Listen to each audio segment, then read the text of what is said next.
Hi, and welcome back to the Allen Bradley PLC Test Match. Today we're going to be setting up and testing the 1794 AENT Series B. The Series B Ethernet adapter for Flex I/O has 3 rotary switches here. If your network is set up as 192.168.1, you can use those 3 switches to set up your final address, the last 3 digits. But in industry, that's not very common. So you usually have 10.10.100. something or 100 something, whatever works for your operation. So we'll show you how using BootP and RSLinx to get this set up and working so it works with your network. So we'll just get swung around and be right back. Okay, we're back. So here's our module. And currently I have it set at 59, which ends up being 192.168.1.59.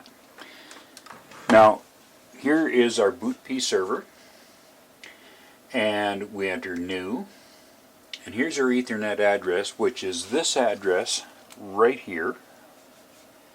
And it's also, if you look through the grill at the back, you should be able to see a sticker inside that gives that same address in case the one at the front has been damaged or destroyed.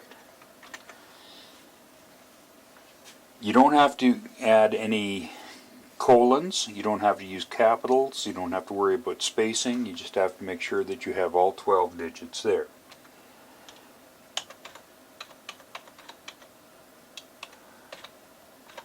Now I'm entering the same address here that is the switches are set to. Say OK. And right click on this and reset network settings to factory default, and it sends the force renew, so you can tell that that worked. Now if we open up Links, and here is our module and configuration,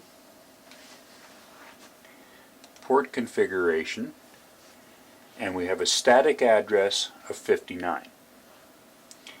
Now if we want this to be 66, there's a couple of ways of doing it. If your switches are set to 66, power down, power back up, it'll come up as 66. But if you want it set, and we just change this to 999 right there, which is the default setting. Close this, and we change this here, properties, and change that to 66. Now there's 2 things you have to do. We've changed our switches, so whenever you do a switch change, you have to power down. Wait a good 5 seconds or so, power back up, and it takes better part of 40 to 45 seconds for the module to finish doing the power up procedure.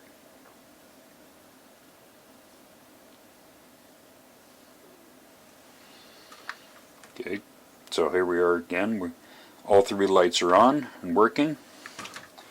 So now, if we right click on this, reset network settings to defaults, and it's doing another reset.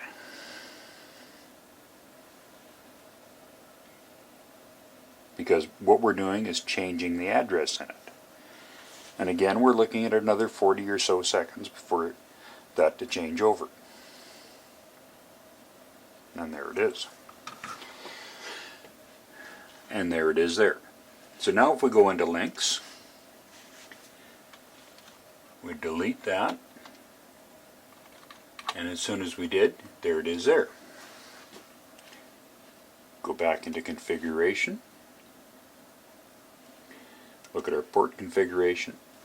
Now as you can see, it's still sitting at dynamic, not at static. We wanted it static. So you can, if you can access it in this one, in here, you just change it here.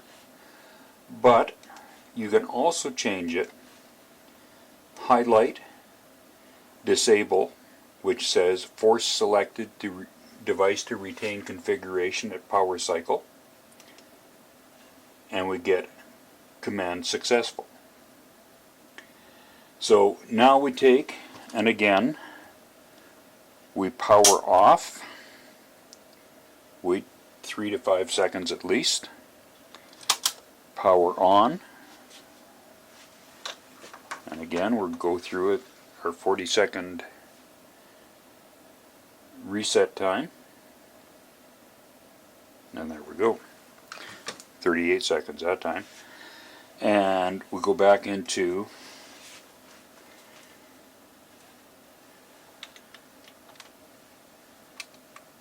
and there we go. So now if we look at our properties,